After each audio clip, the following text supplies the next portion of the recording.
안녕하십니까, 조윤경 강사입니다. 응급처치 기술에 대해서 공부해 보겠습니다. 응급처치의 목적은 인명부족, 고통경감, 상처나 질병의 악화 방지, 심리적인 안정에 있겠습니다.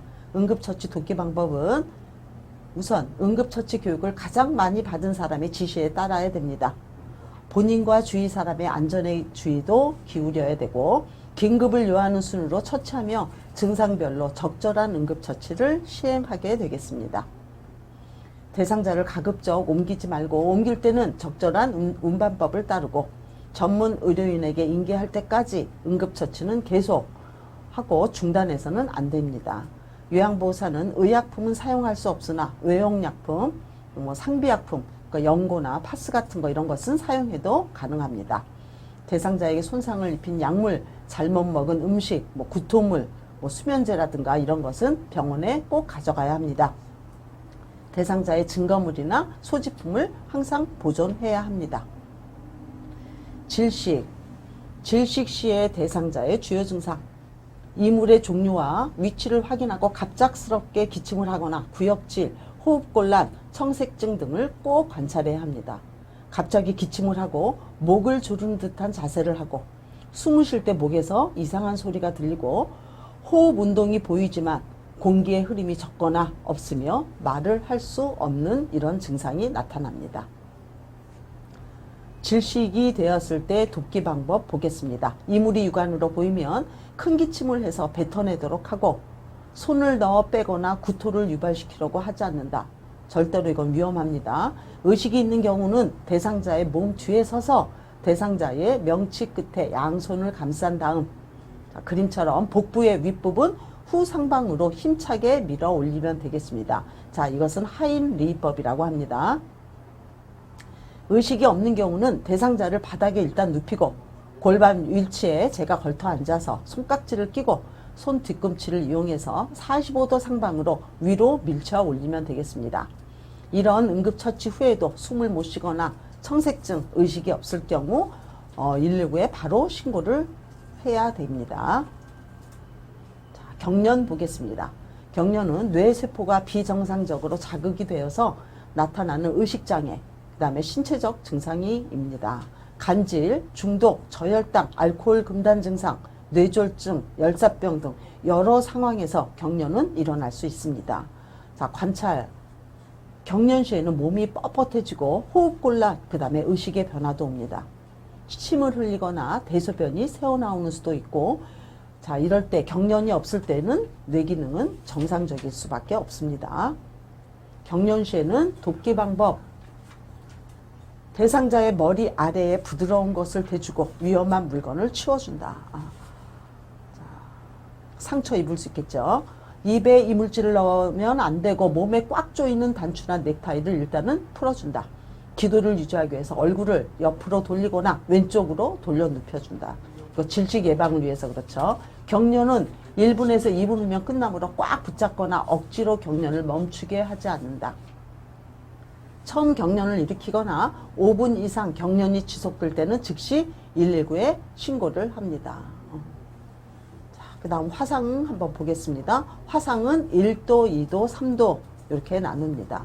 1도는 피부의 겉에 표피층만 손상받은 경우, 그래서 발적이죠. 붉게만 돼요.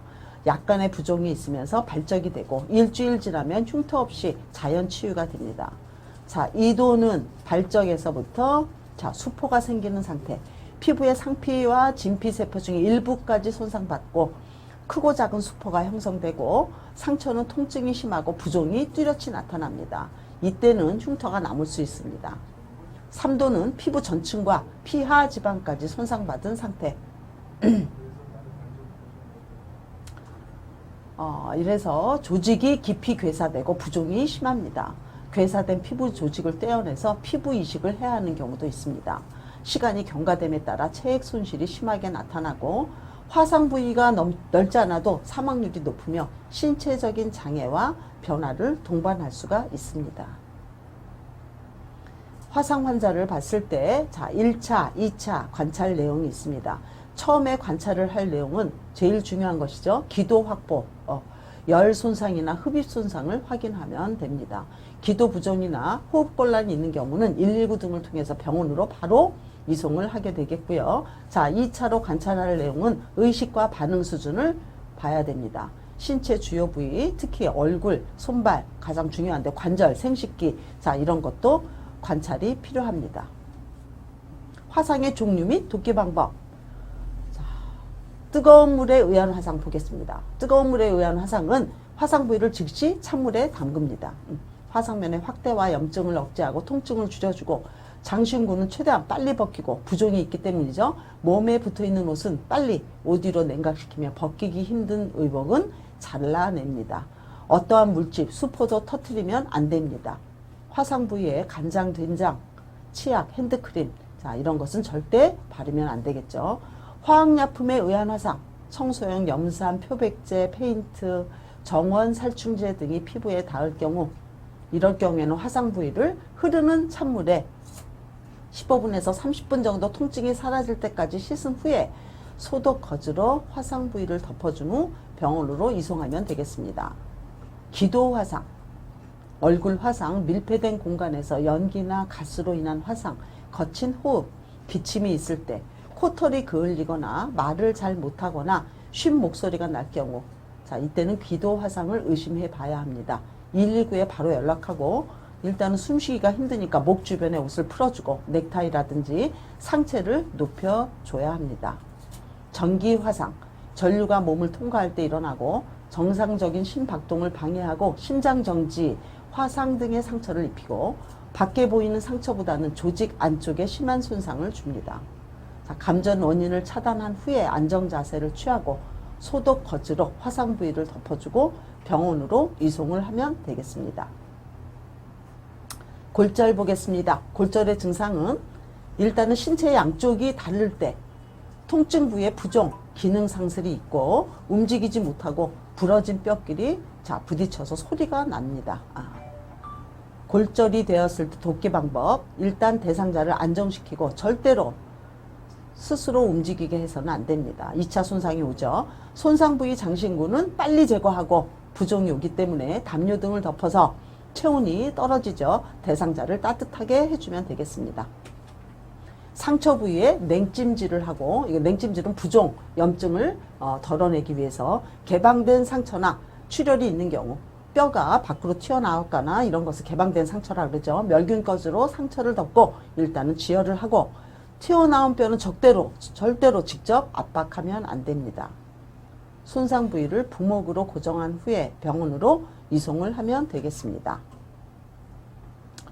화재 시의 돕기 방법입니다.